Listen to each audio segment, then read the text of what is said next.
Hat shopping in Osaka. Money.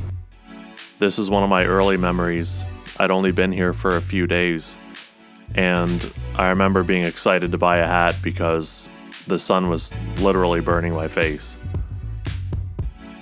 I got permission from the shop owner to film inside his shop. He was very, very kind. There were a lot of hats to choose from, but not many fit me. I have an oddly shaped, oddly large head. I've never been much of a fedora guy, but at this point, I needed something to keep the sun off my face. And I realized pretty quickly that these hats look more like they're for style than anything, as the brim doesn't really keep the sun off your face. I definitely was looking for a hat that had a wider brim around the edges to block the sun from getting into my eyes and from burning my skin. Dodson! Dodson! We've got Dodson here! I felt like a secret agent trying that hat on. At this point in time, there was quite a language barrier for me. And looking back at this video a year later, nearly, it's funny because I realize now my Japanese is so much better. I could have communicated with this guy so much better at the level I am now. I remember he asked me on my way out if I was coming back, and I said I will definitely come back, and I think that this September, on the 14th, I will go back. That'll be the 1-year anniversary to when I filmed the original video. It's the small things I find in life that matter. Even just interactions like this with kind people can really make your day. And I think if you match their energy, it makes theirs too. None of these hats are terribly expensive.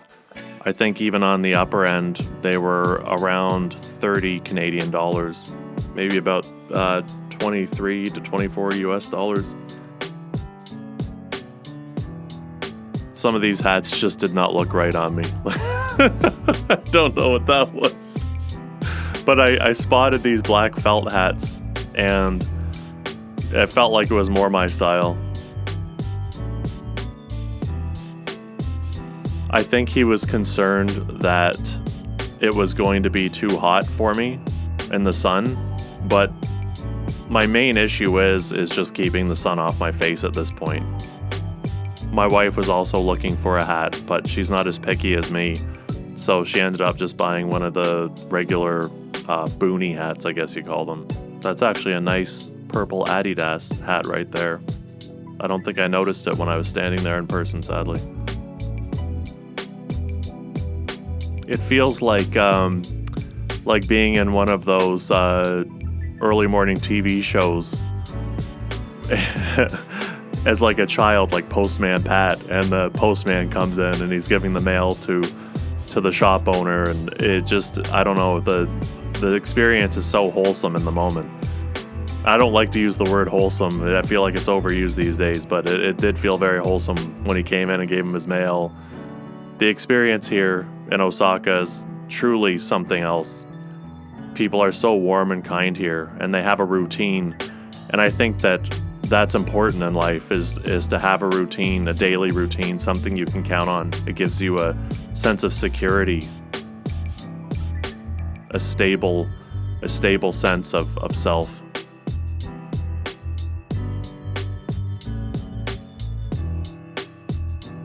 Here, he's just asking us if we want a bag for our hats, and we politely declined. We definitely needed to wear the hats on the way out. These early memories I'm going to remember for the rest of my life. People keep bringing up honeymoon phase, etc. I don't think I ever had a honeymoon phase, but the closest thing that I experienced might have just been the first time I shopped at different stores, and just my first experiences were very stimulating. They were very happy. But I mean, I still have that even today, a year later.